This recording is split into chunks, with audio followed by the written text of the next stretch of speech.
A long time ago, there was a farmer. The farmer lived in a small house, on a small piece of land. The farmer had a wife that loved to complain about their small house. "I hate our house," she said. "It is too small. How can we have kids if there is not even enough space for us to move?" It hurt the farmer to hear his wife's harsh words.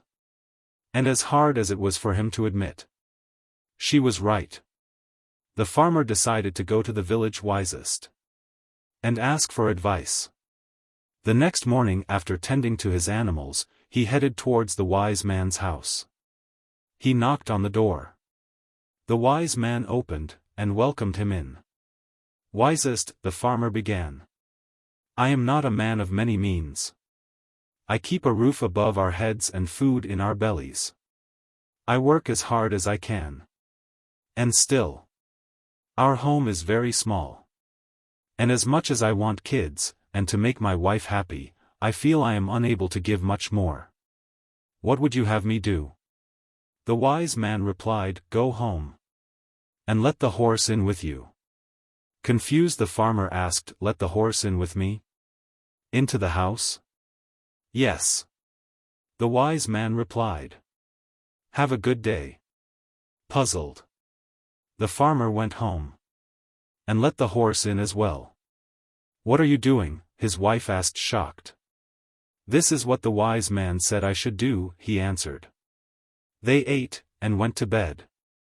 The next day, the farmer and his wife woke up to the smell of the horse, and the wife started complaining. "There is no room. And the house stinks." So the farmer decided to go speak to the wise man again. He knocked. The wise man let him in. And the farmer said, "Wisest, it was hard waking up to an even more crowded house." "Good," the wise man said.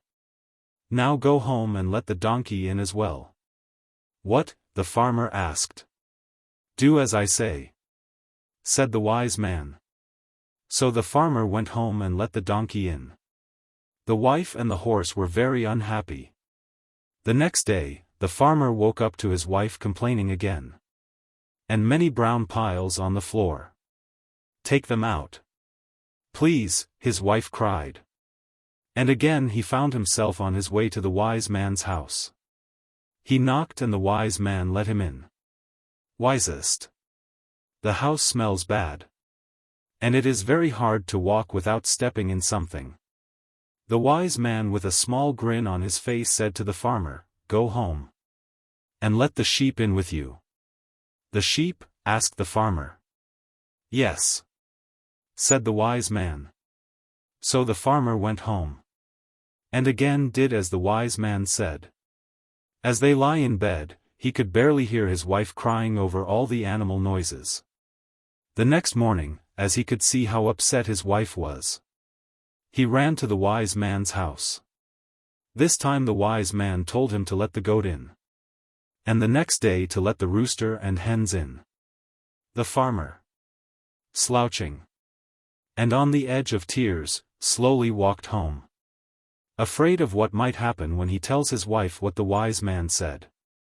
Wondering if the wise man was not wise at all, but just plain crazy. The next morning, the farmer went to the wise man's house. Knocked softly. The wise man let him in, made him a cup of tea, and said, "Go. Get your wife and together take all the animals out of the house."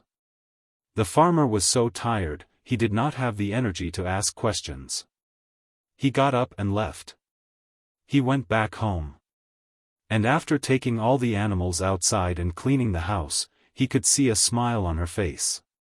Something he had not seen for a very long time. She hugged him. And he hugged her. After seeing their empty clean house, they decided to go see the wise man together. They knocked. And he let them in. "Wise one," the farmer asked, "why did you tell me to do all that? The house is now empty as it was before. You did not see all the good you had to begin with. You needed someone to hold up the mirror for you. Remember, even in the largest castle, if there is no love, you will find no room. But with love, even on the smallest bench, you can find room for everyone.